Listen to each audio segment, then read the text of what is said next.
Hello, everybody. Welcome. I see so many familiar names and faces. Thank you guys so much for being here today. I am so thrilled to welcome Stacie Bloomfield. Stacie is a art business powerhouse. She runs multiple successful art businesses, and she helps people learn how to do the same, how to start and run their own art business. She has 15 years of experience running her illustration business, which produces products sold in over 1,400 retail stores. Like, that's crazy. It's so awesome. She's licensed her artwork to countless companies. Some of her past clients include Williams-Sonoma, Crate & Barrel, and Motive Fabrics. And she is one of the best in the biz if you want to learn how to create an art business. And we'll talk about some of the things that she does on the education side of things too. I super look up to Stacie. She is just awesome. For lack of a better description. We know each other because we are in a group together and we chat about business. So she's somebody that I trust to talk with about my business, and we give each other advice, and she is just like full of expertise. So I'm super excited to welcome her here today. So everybody say hi, Stacie. Hi, Stacie. Welcome. We're so happy to have you here. Hi, everybody. Thank you so much for inviting me here, Lisa. I honestly admire you so much. Those kind words, I get a little blushed whenever people say super nice things about me. But like, I love what you've built and how you pour into the creative community to help people become better artists. And I think that art at its, basic form is there to help us create joy and to share joy with other people.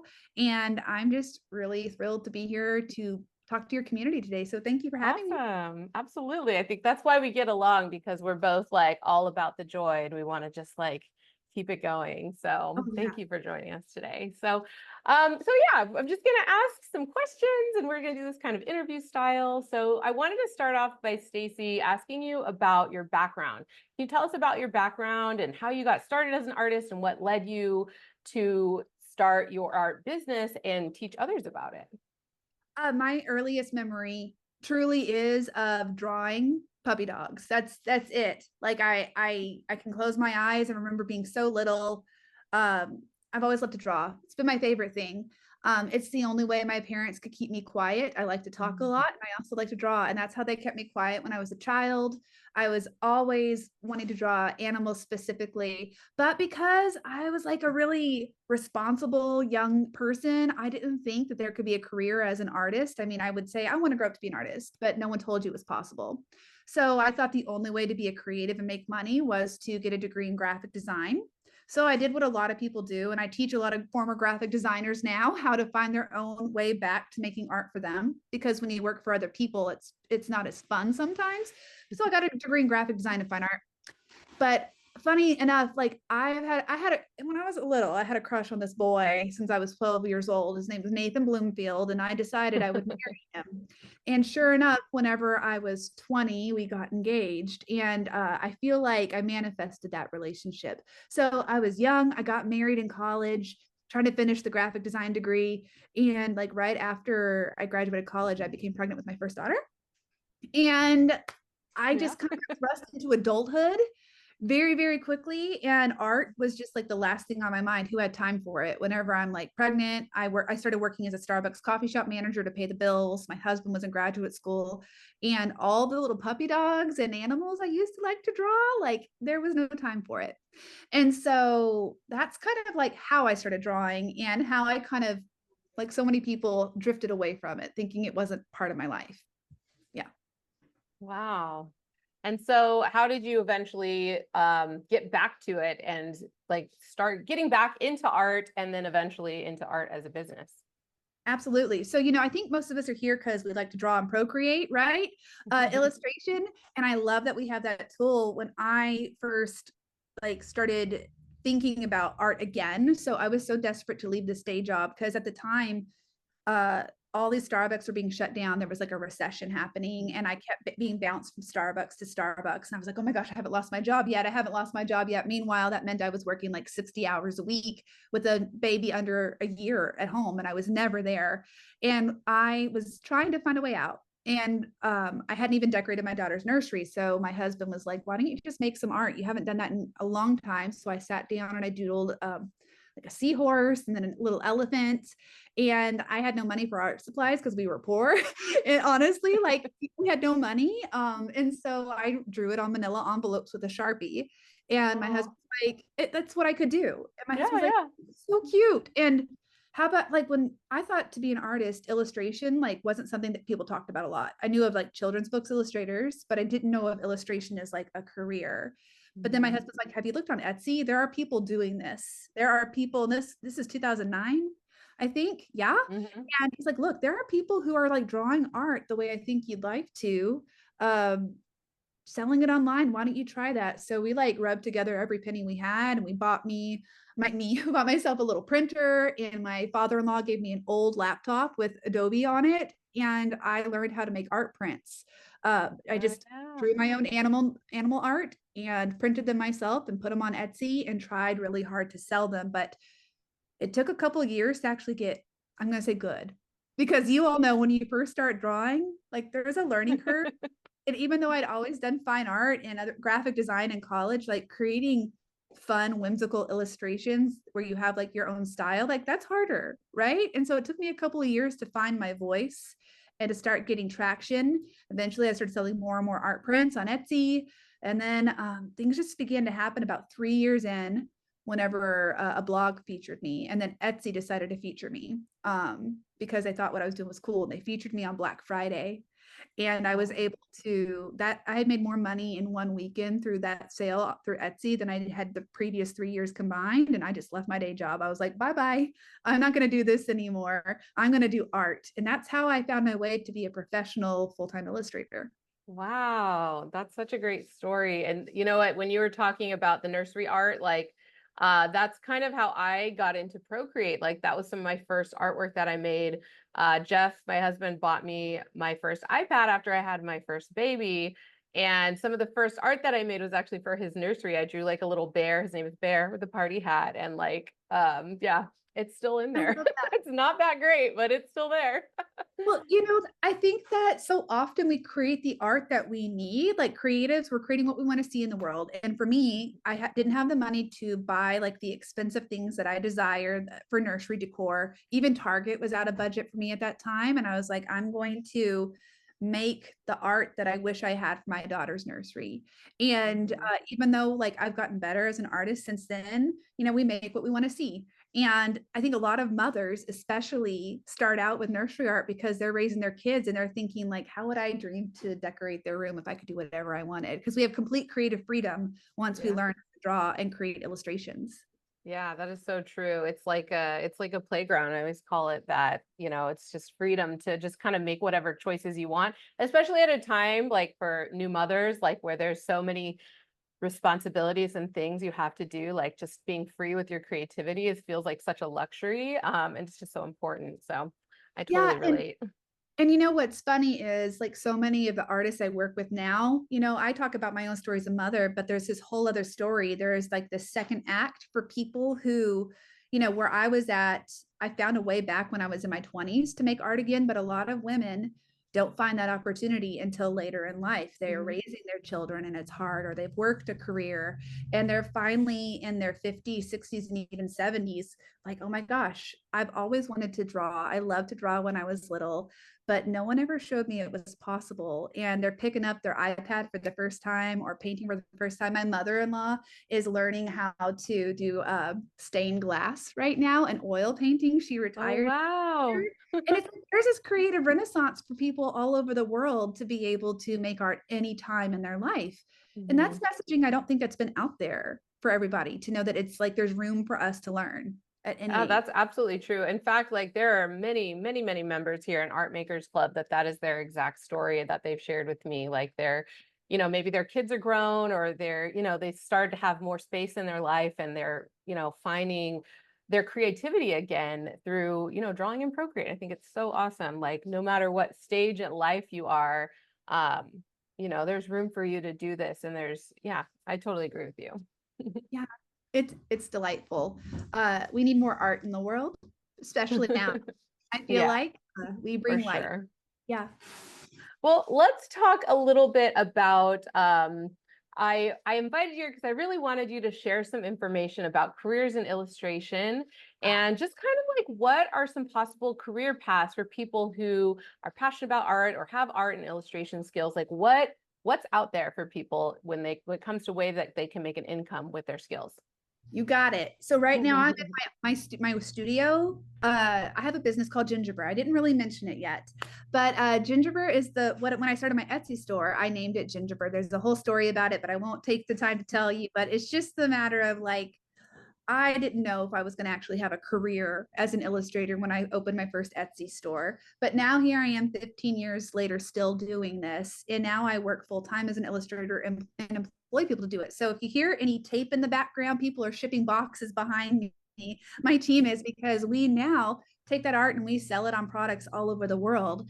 But here's the interesting thing is in 15 years, I have tried just about everything possible to create income from art because I'm like so many people very curious and I want to try everything I see. And sometimes that's good, but sometimes that's hard because I have learned what works for me and what doesn't. But I've also learned about all the possibilities for artists because it's not just selling art prints. It's not just, selling original works of art or handmade items at craft shows. We can now design our own products and sell them either like with print on demand, which is super popular, spoonflower fabric. You can license your art, which is something I fell in love with about 3 years into my journey. I was making all this nursery art and a company reached out to me through Etsy and they're like, we love your art. Can we put it on magnets? And I was like, what? You want to pay me to put my art on your products? And I mean, I made like $20 each time I got a check because magnets aren't expensive. But all of a sudden I realized like I can make the art I want to. I can put it online.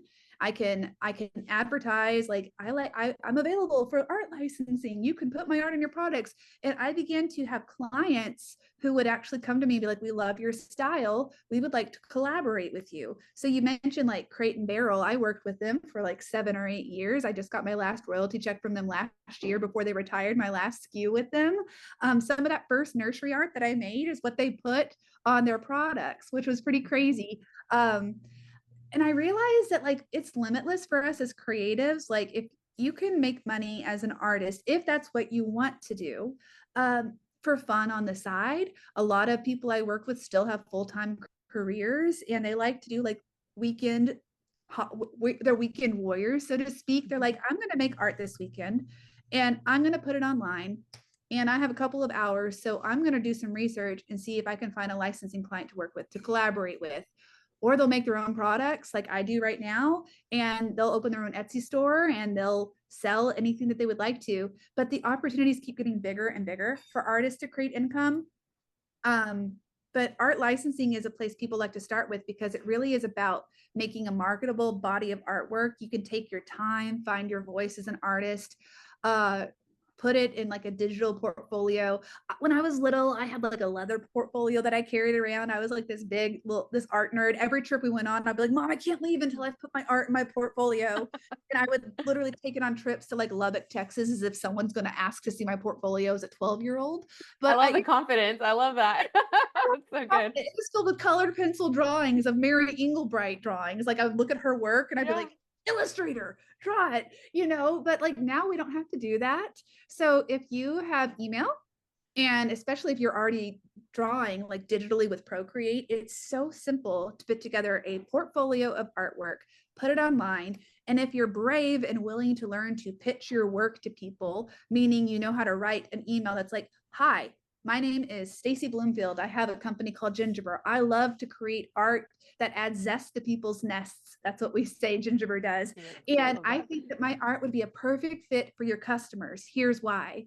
And, it's just a pitching game. You send your artwork out, make new artwork, put it in your portfolio, send it out again. And in truth, people can find collaborators and licensing partners to work with.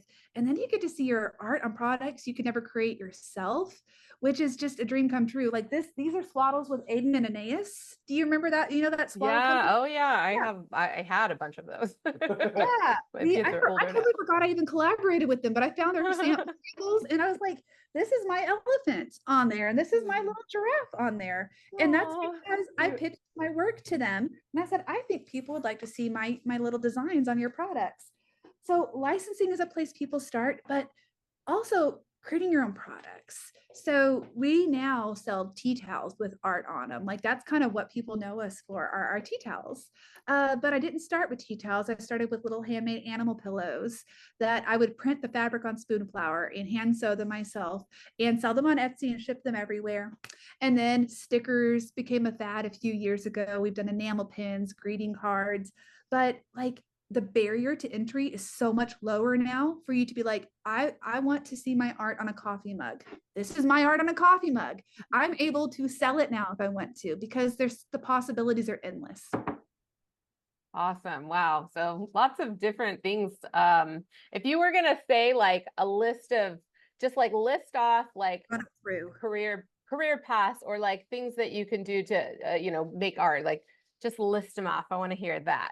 Okay, there's a bunch of them. Yesterday, I shared 13 ways to create income from art because I've done all 13 of them. I shared them in a live call I did. So let's see if I can remember them from memory. Because so you can, Challenge. The challenge is on. challenge accepted. Original works of art. You can sell prints of those original works of art. You can hand make products like I used to do with those pillows and sell them. You can start producing your own line of products. You can either use a made in the USA manufacturer, or you can go overseas if you're feeling brave. And I know how to do that too, and order overseas and get like aprons made, because I have aprons over here. I should take you on a tour of my studio, except my camera's plugged in. I show you all the products. You can manufacture your own products to sell. You can wholesale those products to other brick and mortar stores. Like one of my first things that ever happened was a local store here called the Mustache. They saw me at a little craft show. I did all the weekend craft shows early in the day to figure out like, who likes my art? What are they responding to? I worked those weekend craft shows and they walked up to me and they're like, I really like your art. Can we put it on a t-shirt? And I was like, moi? Okay. So they Okay. paid me every time they sold a shirt with my art on it, I got paid. And then I started making my own products to sell in their store, and that's called wholesale. So that's the 1,400 stores that I'm in. Those are products that we've made ourselves and sold to other companies. You can use print on demand if you want to sell online, meaning, hey, sorry, like this mug was made using print on demand. So companies like Redbubble, Society 6, they sell blanks of all these products. And if you can digitally upload your art, this was made with my iPad, of course, on Procreate. We It's definitely can here in Art Makers Club. you absolutely can. Then they will, sell your products on they bring the audience, and you can create your own store. In fact, this blanket is so pretty and woven. I It's so designed the whole pretty. thing on Procreate. And then I Oh, use someone who like pretty much does custom, they make it as they go. It's a made in USA company called Woven USA, I believe. So yeah, that's so I was able to pretty. make it at a nice high DPI. I set my canvas up as big as I possibly could. I made the art for this. I sent it to them. And then now we sell it on our own website. But I'm not buying hundreds of these blankets. I pay for them as they sell. That's Because awesome. like, whenever something can be made as you go, you don't have to put a ton of money up front. Also, Yeah, that's super smart. I mean, because no one wants, what I see a lot of people do in the beginning is they'll be like, I've always dreamt of doing aprons. So I ordered 1,000 aprons and then I can't sell those aprons. I started like, if I'm going to make my own product, I'm going to start with like 10, 15, Mm-hmm. if I can get going. But there's even more. There's more. So you can work as a book illustrator, which I've done. I've worked for Chronicle Books. I have some of the books on my shelf over here. You can write your own books now through Amazon KDP Publishing, which I've done coloring books through that. So again, you're not putting any money out of your pocket. If you can like set up coloring sheets with your Procreate app, which I've done, I did like an animal ABC book. You can upload. That's what we did last month in Art Makers Club. We were doing animal ABC stuff. Yeah. It's so fun. It's called like My First ABC Animal Book. You can look, if you Google my name or you look up my name on Amazon, you'll see it. It's lots of good reviews, but you can make the whole thing on your iPad and you can upload it to Amazon and sell books. They can do color books too now, like they have full color printing. I used to do work for commissions for magazines. So I've done work for like Calm Magazine and Molly Makes. And then I also used to work just freelance because I had these skills. I would just be like, hey, do you need logos made? I can do a logo. I don't do it anymore, but like sometimes you're like, I just want to create chunks of income. And so I'd be like, if I offer a service like logo creation, or I can lay out this thing for you because I know how, like that's another way to create income. You can teach people how to make art. It's actually one of Mhm. my favorite things. Of course, we're teachers here, Yeah, but absolutely. I was afraid to teach. I was terrified. So in 2019, a bunch of my gal pals here locally, I invited them to go on a like an art making retreat just for funsies. And they all were like professional workshop teachers. And I was like, I don't have anything to teach. And they're like, let's turn it, let's try. Let's run a workshop together. And I had to teach my first workshop and I taught block printing because I used to do that. So That's I one of the things that I first taught when I went at a really conference. Yeah. Oh, it's so it's fun. I so love fun it. and approachable. I love it. So I taught that in 2019 in person. And then in 2020, I decided to teach online Mhm. because that makes it so much more accessible. But teaching now is like, I think it's wonderful because it's so much harder to find places to learn how to make the art that you want to locally. I was looking for classes recently for myself, just like I would like to increase my skills with painting. And unless you're willing to go back to college, like there's not a lot of places that are going to cater to exactly what you want to learn to draw. But now with online teaching, if you have a skill like you do with Procreate or hand lettering, you can learn from all these teachers, or florals specifically, you can find a teacher to do it. So you as an artist can teach people how to make those special things too. um, in terms of the types of products you can make, I at one point I was hand making embroidery kits because I got it in embroider. I just was like embroidering, you know? And I was like, you know what? I wish there were cute embroidery kits. So I just handmade them myself and sold those. Uh, I bought like transfer paper and figured out how to do it myself, featuring my art as illustrations. But you know, I can relate to you. Like you seem like the kind of person that like gets an idea, wants to try things, and then like just goes for it. I oh, do that a lot. absolutely. Well, I think because like if you are creative, it's hard to scratch the itch. You want to try all these different things. But then here's the caveat to all this. And I think it's important to say, I just mentioned a world of possibilities, and that's just like a few of them. There's so many ways to create income from art with licensing. You know, I've done rugs, I've done fabric, pillows, blankets, uh, gosh, greeting cards, stationery, clothing, hats, like you can do anything.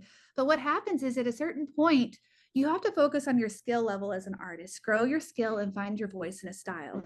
And then if you were to start every single one of those things at the same time, you probably wouldn't make a lot of progress if you actually want to make money from your art. So what you have to do is then say like, well, what is the best option for me right now with the time that I have, the equipment I have, the skills that I've acquired to try to create income from art. And with that, you can choose a path that works for you. There's no bad path. It's just the path and the product that suits where you're at right now. Mhm. You know? Yeah, that's exactly what I was thinking as you were listing all of that off. Like, because there's so many different options that are out there available, it's really easy for somebody to just, yeah, choose the path that suits them best at that moment in time, in their life, which is really amazing. Like, that's kind of how I've built what I've built, just by kind of doing doing what I want to do based on where I am at in my life and kind of responding to opportunities and just kind of keep on going. So yeah, lots and lots of opportunities there. It's really exciting, I think. I think for people that don't know like how many different, avenues there are, it can feel really daunting. Like so that I love that you just listed it off like that because I think it's really helpful. It is helpful. Um, And then if you want to, if you're ever like, I'll just say this, walk in any store, and if you see art on that product, someone created that art. And why couldn't that person be you if you wanted it to be? I exactly. I mean, I still have pinch me moments whenever I realize like my art is there because I remember drawing that piece on my iPad. I remember sitting on the couch late at night. I remember what I was watching. I was doodling, and now there's my art on that apron over there. And I'm sure you guys get this because you're here to make art. Like, do you all have that kind of memory of like when you're creating a piece, you remember what you were doing whenever you were making it? Um, I don't know. I feel like art is memory making. And that's like, I measure my life through like the sketchbooks that I have or like my Procreate library. I remember who I was. Absolutely. Yeah. I can like scroll back through my Procreate gallery and I'm like, oh yeah, that was 2020 or like that, and there's all these memories that are associated with art. I love that. Yeah, Yeah. absolutely. Um, I wanted to talk a little bit about like building a portfolio and a creative practice. What would you say, like, what should beginners focus on when building a portfolio to like attract clients or opportunities? And of course, I know this is really dependent on kind of what path that you take. But I know, like in our Makers Club, like we're all working really hard to nurture our creative practice and build a regular art making practice. But if we can kind of like hone our practice a certain direction in order to support these goals of having like a business in art, like what kind of advice would you give there? I like to design with the end in mind. I know that's a common phrase, but I feel like there's this dichotomy with artists. We want to make the art that we want to make, right? Because we want to Mhm. see it in the world. But if you can both make art that you love, which I think that's what we're all here to do, but also harness that energy a little bit towards like, I am working towards the path of creating my own ABC book, like you guys did last month in the Makers Club. Then if you have a regular practice and you're focusing on that prompt for the day or that project, by the end of the year, you're going to have like something finished that you could then package and monetize. So I think that you have to decide, first of all, what your interests are.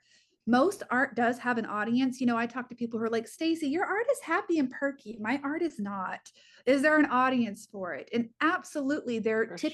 typically is. I mean, when I go to, so I design fabric for Moda Fabric still. I've done like 18 collections now for them, which is bananas. And it's not all repeat patterns. Like a lot of the art I license is just standalone art illustrations, just like you guys are making. And on Procreate, people often think, do I have to learn repeat patterns?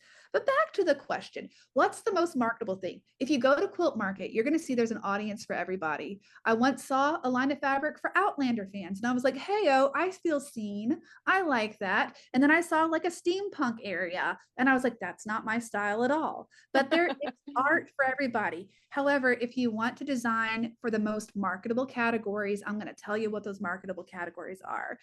First of all, holiday art, whether you are a Christmas fan or not, you don't have to, you could, it is literally the number one most sought after products. And we can figure out why, right? People gift give the most frequently during the holidays.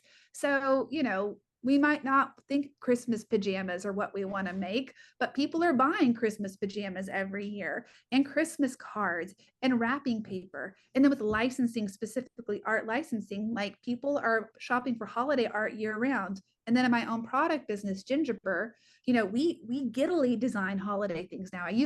All my holiday stuff used to feature like frowning animals, and people were like, "Are you sad, Stacie? Do you love the holidays?" And I was like, I kind of don't. I used to not love it, but now we love the holidays because people are shopping during Christmas. So Christmas holiday art, traditional colors. I'm just going to tell you, I try non-traditional, but people really love the red and the green. So if you can force yourself to do one illustration collection of holiday, give yourself a snowman with a top hat and maybe some evergreen trees and some wrapped Christmas presents. Like that is marketable art. The next thing is florals. Now, y'all, I didn't draw my first professional like flower design to sell until like I was 6 or 7 years into my career because I was afraid to draw flowers. I only knew how to draw animals. And I was like, happy animal. And I talked to someone once who's an agent. They're like, you really limited yourself because you will only draw animals. Can you try to draw flowers? I had no confidence in it. So I had to do what everyone else does and start at the very beginning and learn how I would interpret florals. But florals are the number two most licensed category of products that exist. I don't know why that did that. I'm sorry. Zoom I has a mind of its own sometimes. does. And so now when we create products, we still have stuff with animals on it, but we've learned to incorporate florals because people do like that because it's approachable too. Now you can do florals though in your own voice, in your own way. Like no flower has to look exactly the same. And you can have imaginary flowers, which is what I like to do. My flowers aren't real flowers. They're just imaginary flowers. Um, And then, The essence of flower. the essence of flower. And then what I would say, the third thing I would recommend is like if you're going to develop three, let's say collections of art with the intention of either making your own products to sell or licensing. Three is a nice number to start with. Each collection can have 3 to 5 pieces of art in it. You don't need 21 pieces of art in a collection unless you want to, unless you do like animals for the alphabet, which I've done too. Totally. The next thing I'm going to say is like, what popular icons do you see used over and over again? It's your everyday art. It's like your rainbow behind you, your sun, your clouds, your celestial designs, your everyday objects are fun to draw in your own voice, and people love them because they make them happy and they relate to them, and universally they're understood. So your everyday art collection filled with your spot graphics or your full illustrations, like those are the things I would focus on, and just do it in your own voice in your own way. I love that. Yeah. So I think like for somebody who's trying to like hone their creative practice and like picking a project, picking a theme and just kind of like spending every day towards building towards that. And I actually think it makes it a lot easier to stay consistent with a creative practice and not just like let it fall by the wayside, is when you have a clear goal in mind. Like when we were all doing our ABC, like I was doing it too. And I had a thing and I knew what I was going to draw every day. And it really helps. Like I come from a graphic design background as well. Like I have a degree in graphic design, and like parameters are my favorite thing. Like that's one of the things I love about design is like there's some rules. There's these, it needs to be these things. And because I have those, things it needs to be, I get to be really creative inside of those parameters. So That's funny that you said that. What's that? I'm gonna cough real quick and then I'm gonna talk. Sorry. Oh, no worries, no worries.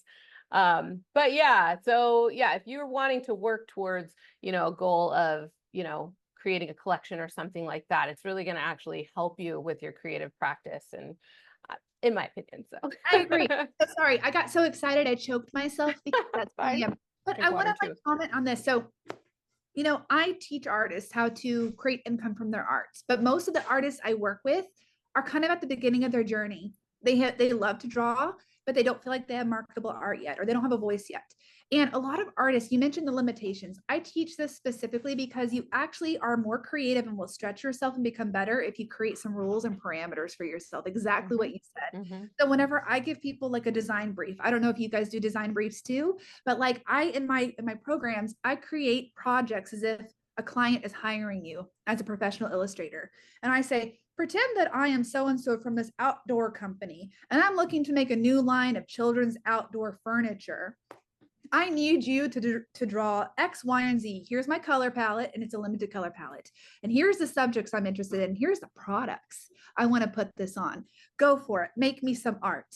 And people are always like, but can I use different colors? And I'm like, not for this one. I want you to practice the limitation and the creativity that comes from being an artist who has to work with 3-4 colors at a time. If you master limited colors too, as a graphic designer, you have to work in black and white before you can move into 2 or 3 color. It's what's going to give you a better design in the end. And yes, now I can put in whatever colors I want to because I've learned to work with restraints, and now I can use color responsibly. Artists use color responsibly, but I think it's incredibly important to learn that first because you become a better artist because of it. And then the second thing I was going to say is in terms of a regular practice, this is why I like 52-week projects or daily practices. One year, I decided to draw 52 different dog breeds because I love dogs. I love them. And so every week I drew a different dog breed. And because I had my art printer, I would sell prints of those dogs. And then I would take a part of the proceeds and I would donate it to the Humane Society because I love animals. But what was really cool is, first of all, not only do I know like every dog that walks around now, I'm like, oh, that's a Havanese. I know that. That's a Bernese mountain dog. I learn a lot. But number two, you never know what's going to happen with that art because I made that art for me. I was like, no one's going to license this. Well, West Elm approached me like 3 years after that project. They're like, we want to license like 14 of your dogs because we're doing personalized dog pillows. And I was like, are you serious? And so that's awesome. You just never know where something's going to lead. And I think that's like the lovely part of, you've been doing this for what, 10 years, Lisa? About 10? Oh gosh. I've been drawing in Procreate for 10 years and teaching for like 8 years, but something But like you that. you get to look back and see all these little threads Hmm. about like because I learned this skill and because I made this piece of art and because I was brave enough to share it online and tell my story, like this led to this next thing. I met this person online. I met this connection who now I'm Hmm. working with for my next children's book. Or there's someone who bought my art whenever their baby was little and now their baby is like in high school and now they're buying like a blanket for their dorm room instead. Yeah, Like I have so many things like that where it's like I learned something and it maybe at the time doesn't amount to anything, or it's like, okay, tuck that in the back of my head, and then it just like pops up and clicks in a new way down the road. Like that's basically everything. Like, I mean, that's that's life really, but yeah. and Um, I think that it is what it's all about. And I think artists specifically are good at kind of finding meaning points and connections. But I think that's what's really cool about if you choose to have an art business. Like I sometimes teach people about what it means to side hustle with an art business. Like maybe it's not what you want to have as your full-time career, but you love it so much and you love sharing your art. Like you're going to take a risk and try to put it out there. But like being able to share art with people and your story and your point of view, like we are creating these connections with people through our art. And like if I can't express myself, I feel like I'm like smothered. And so also I just feel like we get to do this beautiful work if we can create income from mhm. our art and do something we love and brighten someone's day in the same time. Like it's worth a shot. And I know it's viable too because I've taught in my free courses like 150,000 artists, maybe 160. And like people want this. People want to find meaning in their art. I think it's like, I mean, we make art for self-expression, and I think the sharing it and like getting it spread like is a part of that expression as well.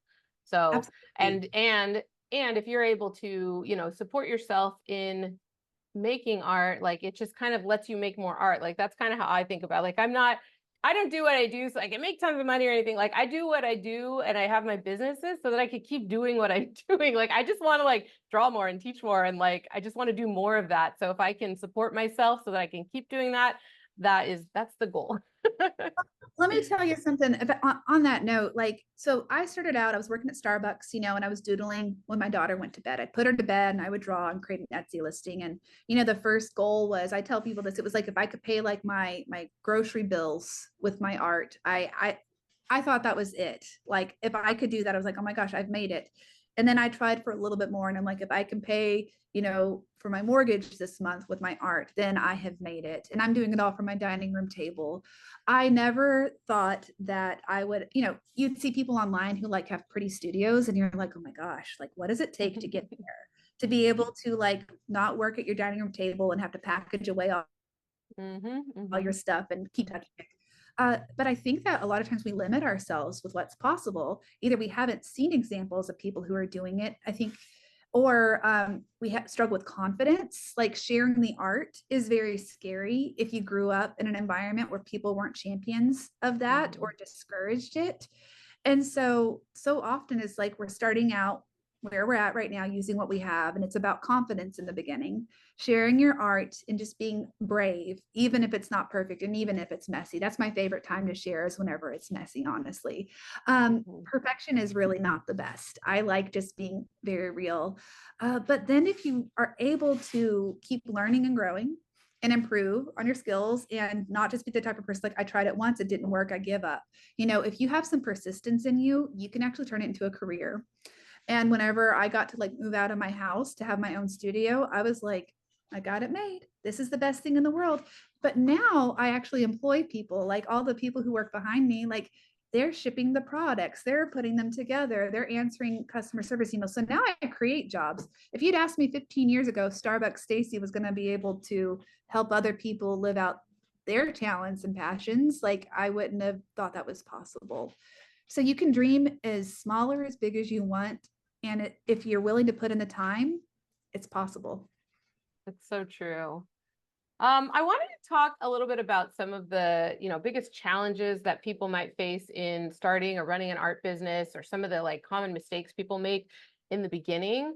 Maybe you could talk a little bit about that. well, I'm happy to do this because I've made every mistake for you already. And then I can just tell you what I did so you don't do that. That's a huge part of how I teach. I have a podcast called Art Plus Audience, and literally that's what I tell. I like to share the mistakes that I've made and interview people who are willing to share it too, because so much of what happens for people in the beginning, the mistakes, it's mental game. A lot of people stop before they've even started because they're afraid. They're afraid of like, well, what if I get a lot? What if I make a portfolio and I pitch my work and 3 people want to work with me? What am I going to do? Well, I'm not ready for that, so I'm not going to pitch it. I've heard this conversation over and over again. I'm like, well, have you made any art yet? Well, no. I'm like, you're putting the cart before the horse, my friend. So what you need to do is literally, first of all, if you are letting fear of the unknown, fear of what if I make this mistake, what if I spend money on something and it doesn't work, what if I buy a product and put it out there and no one wants it, if you're afraid of that thing but you've never actually dipped your toe in to try it, like you've not even started yet. So be brave enough to take the first step to try. You don't have to try everything at first, and everyone's next step is going to look different. But a big mistake I see is at the very beginning. Now this may feel like really like basic, but I got to tell you, 90% of the people I talk to who don't make progress, it's because they won't take the first step. But let's say you've taken the first step, and let's say you're actually like in it. You're like, all right, I'm working this thing. A lot of people with art licensing, they'll build a portfolio, but they won't share their artwork consistently and they won't pitch it. People like, Stacie, art licensing is not working out for me. And I'm like, well, when's the last time you pitched your portfolio? And they said, I've never pitched my portfolio. And I said, what about all the templates I gave you so you could pitch your portfolio? They're like, well, I'm afraid. Again, fear. Or they'll pitch it once or twice and they'll get their first taste of rejection, which I got to tell you, you will face rejection in life and you'll face it if you do any business. Because artists aren't just special little people who are the only ones who face rejection. If you're going to be brave to open your own business ever, you're going to have people who don't love what you're doing. Part of learning to be confident as an artist is to share your work because you love it, share it with intention, and then learn some marketing skills behind it, which is what I teach people to do, how to make your art marketable and how to speak about it. But let's say you tried launching your portfolio and you pitched it once or twice and you never pitched again. I'm going to tell you, it's about the follow-up. I have a client who I work with. Actually, they're the people who help me make these mugs up here. And there's a little honey pot too. They're called Creative Co-op. I pitched to them for 3 or 4 years before I got a yes. I got no after no after no. And I just kept coming back with new art and being like, hey, what you think? What you think? And eventually it was the right fit. So people who give up are the people who don't necessarily see the prize. Very rarely does someone do it the first time, anything, and like have it made. So that's another thing I guess I'll mention is you only get better by making mistakes and learning from them and trying again. Practically speaking, a mistake that I see is in the beginning, people looking at other people's art too much. They're idols. They've taken a lot of classes on Skillshare, maybe from you. Or, I don't teach art right now, but like I remember early on, I would just browse Pinterest and I'd see my favorite artist's work and their style would kind of seep into mine a little bit. Now that's fine if you're learning art, totally fine. You emulate and you copy when you're learning how to make art. But once you start selling your art, it's very important to find your own spin on it. That's a big mistake I see in the beginning. And people don't even realize they're doing it. Because really, if you've learned to make art from someone, like my drawings look a lot like my printmaker's drawings, Mr. Bigelow. He was my teacher in college, Mr. Bigelow, because he taught me how to do printmaking a specific way. So once I ventured into illustration, I was like, I'm going to need to find my own voice. So I don't just look like I'm emulating Mr. Bigelow all the time. I love his name too. And I think that a lot of artists don't trust themselves, that if they just make lots of art and don't look too much at other people, once they've learned the skills of art making, their voice is going to come through. There's 100 different ways to draw the same object. So that's an early mistake I see. I bet you see that a lot too. Yeah, it's really cool to see, like, because we have members of like in Art Makers Club, all different levels. People are really just starting out and people that have really started to kind of develop their own style. And in the beginning, yes, you're following tutorials, you're kind of just trying to replicate what you see so you can learn the skills. And then as you go forward and you keep working at it, like you may be following, like there's plenty of artist members that follow a tutorial, but the result is completely different than the way that I am teaching it, because they have found their own way to do things. And that just comes with time and experimentation. It's experimentation and like figuring out what feels good to you, what looks good to you, that all just comes with time and practice. So And I hope I yeah. didn't sound too judgmental, because here's the thing. I told you that my little portfolio that I carried around was just filled with Mary Engelbright drawings. I would look at her work. She was the only illustrator I knew of, and I would literally just draw it exactly the same way, but with colored pencil. And then whenever I got older, you study the masters or your favorite things and you learn to draw it.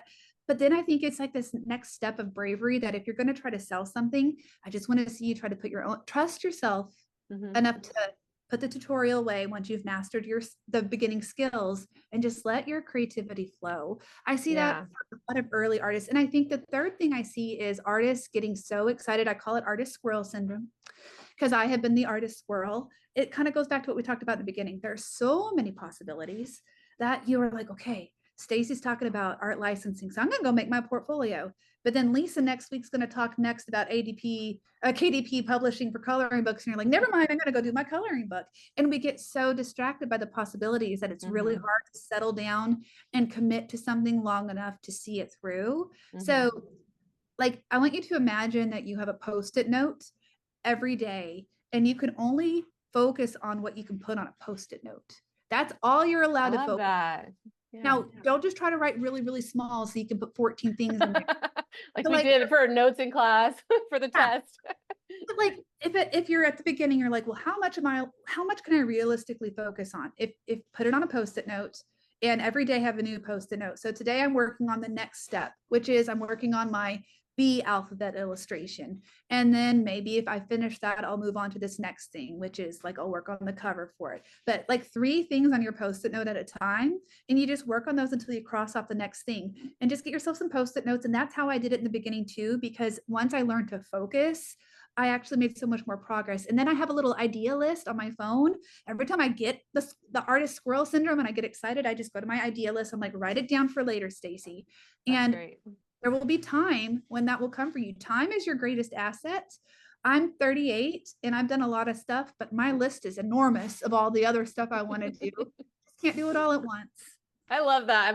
I think I'm gonna start doing that for myself, because I definitely have the artist squirrel syndrome where I'm like, oh, this new thing, let's try this, let's try this. And I'm like trying all kinds of different things. But definitely like writing down your ideas is good, because there will come a time when you can pull that out and be like, okay, let's try this other thing, So you And have so many good tips to share, Stacie. Like, I'm just loving this so much. I want do you want to do some questions? What well, first of all, I want to have you talk a little bit about, some of the resources that you offer, because you're just like so full of knowledge, and I love like just the depth at which you share things. Like I know you have like you share it all. Like you don't hold back. You share the good, the bad, like the secrets, like you share it, and I love that. So I wanted you to talk about some of the resources that you offer in your classes and things like that. I know right now you're running the Art Business Blueprint, which is a free workshop, and then you've got your Leverage Your Art coming up. So if you want to talk a little bit about that, I know that our audience would love to hear about it. Well, thanks again for giving me the chance to talk about it. So I sell a course. It is a course, and I do sell it. It's called Leverage Your Art. It is an 8-week art business training course for people who want to go in and really start their businesses. But it pretty much starts at the very beginning, because most people are starting at the beginning. No one really arrives ready to go. You have to learn a process in order to grow a business, especially if you're an artist. And like I'm a digital artist like you all. So I specifically know pretty well how I go straight from Procreate all the way to making products. And then I know how to pitch my portfolio, land licensing deals, create my own products to sell, but do it all in a way where I'm still available for my kids, and I really love my job. I never say things happen overnight. I'm a big advocate of slow growth is good growth, and I always like to pace that way, because I think that unfortunately, when people sell business information about business, they're trying to find a hook to get people in there, and I'm not very hooky.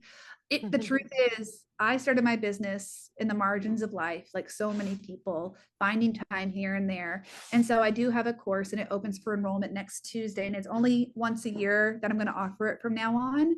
But here's the thing, I love doing stuff for free, and I love giving people access to things who aren't ready for that.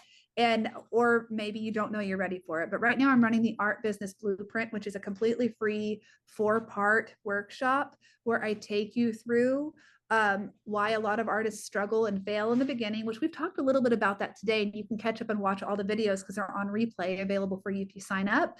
I know that you have a link that you can share, Lisa, Yeah. for people. Yeah, we'll share a link. There's also one there's links in the event page for this event. So you guys can check that out. Absolutely. Please check it out. It's completely free and fun, and you'll have access to the videos until the 17th, which is like plenty of time. Each video is under 20 minutes long because we're busy. The second lesson talks about 3 frameworks that artists can follow, because we talked about all these different ways to make money, but what if there's a specific framework that works for you with the amount of time that you have available, your current skill set, and where you're at in life? Then we move on to the actual 6-step blueprint, which is literally how I built my business and how I teach other people to do it as well. And then we talk about in lesson 4, for the people who are ready to create year-round revenue, the best way, in my opinion, to do that. Again, I'm teaching from my perspective and my experience.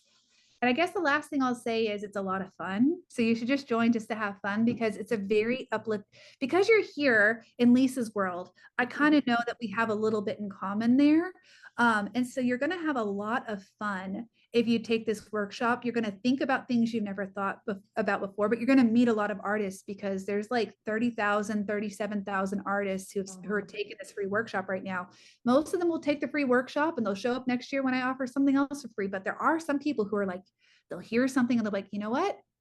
I'm ready. I'm ready to take this next step and learn how to build a business from someone who's actually running an art business. I think this is important, and this is my own opinion, but I'm still running at my own art business.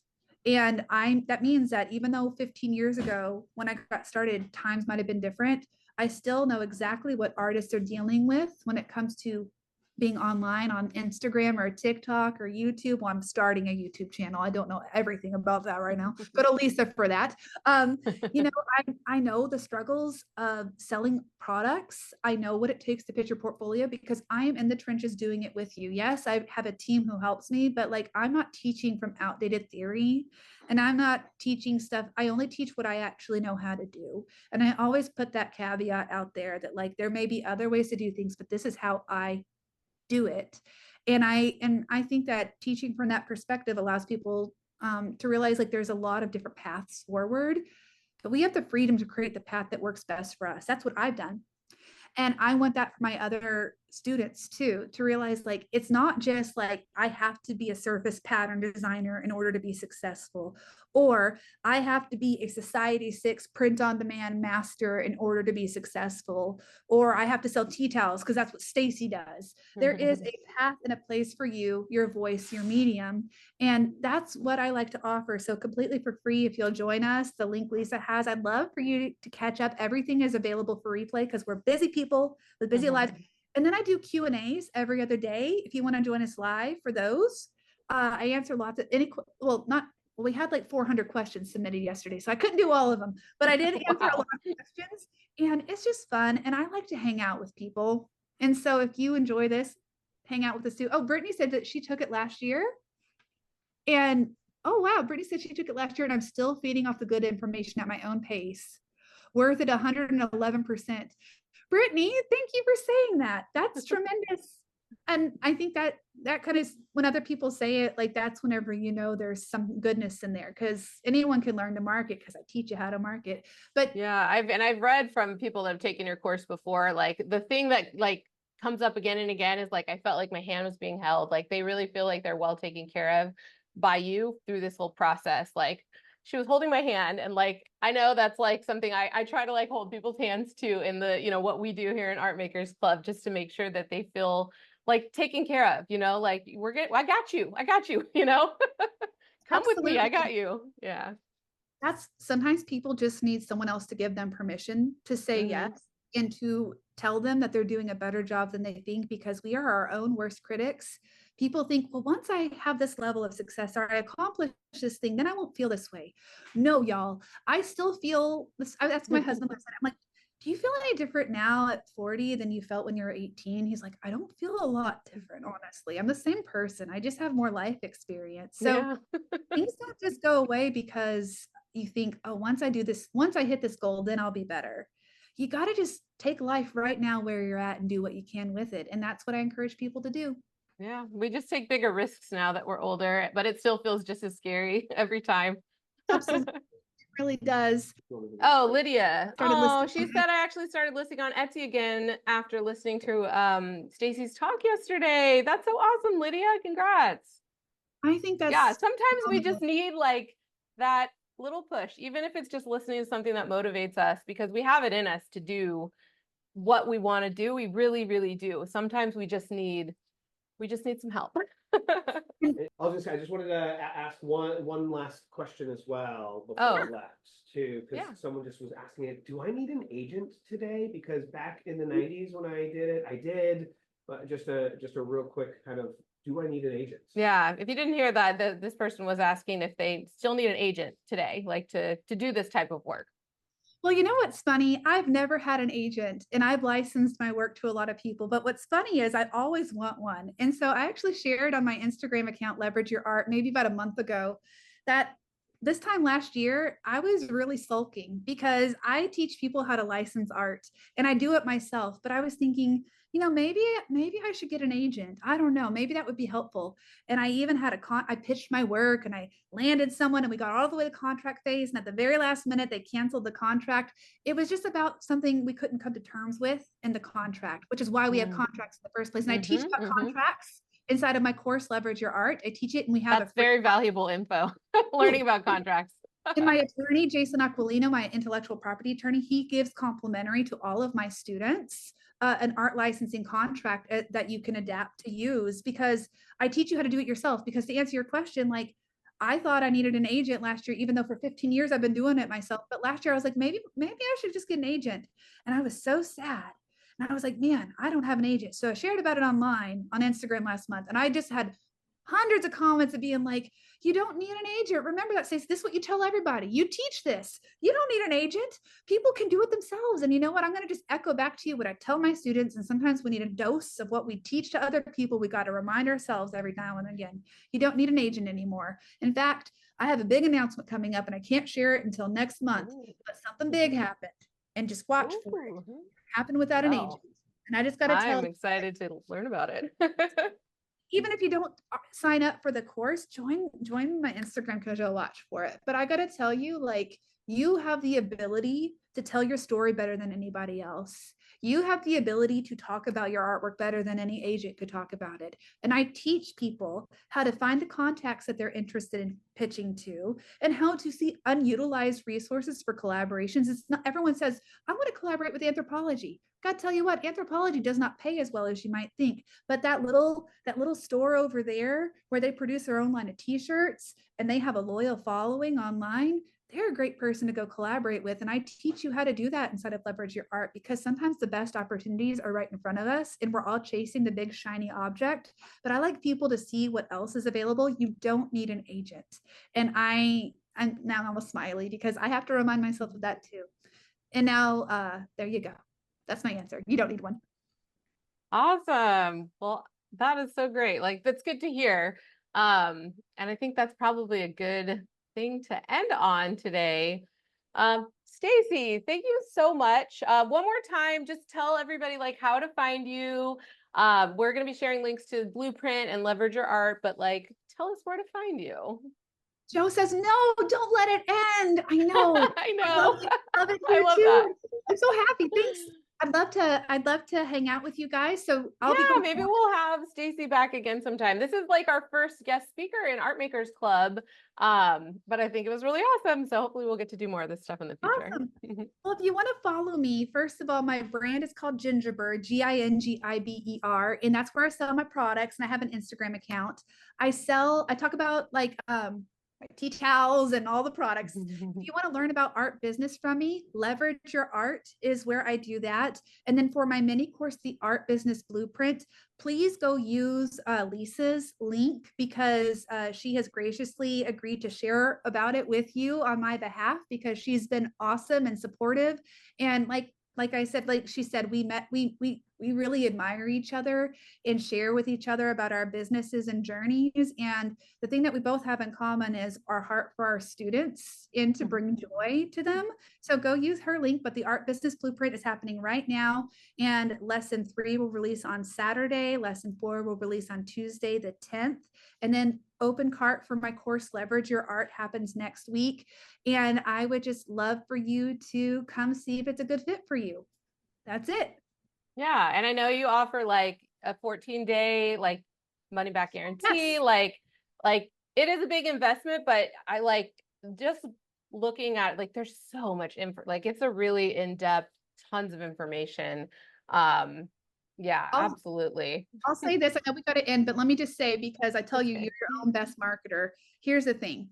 I decided if I was going to teach online business, that I was going to pack that sucker with as much stuff so that artists could consider it their ultimate art business toolkit, so that they could keep using it. My students who took it in 2020, they just keep going back to their course because we put so much in it. I keep updating it, just so you know. I have it is an investment because I'm teaching about business. It just happens to be catered to artists. But I'm going to tell you, you probably won't find more up-to-date, better advice out there for art business owners. And I can say that with confidence because I've had 4,000 students go through this course, and I have an under 2% refund rate for all that time, which means our students are satisfied, and you have 14 days to decide if you want to get a refund or not. And I say that with happiness. Sometimes, and usually the people who ask for a refund is because they feel like, this wasn't the right fit. Never because Stacie's a garbage person. Usually it's because it's just not a good fit. Yeah, not the time in life. Yeah. We honor that because, like I said, people got to find the path that's right for them. But if you want to learn business through me, I'd be honored. And you can ask anyone questions about me, ask Lisa, and they'll hook you up. So awesome. Well, thank you so much, Stacie. This was a lot of fun. I really enjoyed chatting with you, and thank you for giving so much great information to our wonderful Art Makers Club members. Well, thank you for having me, and have a great day, everybody. Go have some dinner if you're like me. I'm about to go eat with my kids. Awesome. All right, everybody. Thank you so much for joining us today. And thank you again, Stacie. Until next time, I'll see you guys in the club. Happy art making. Bye.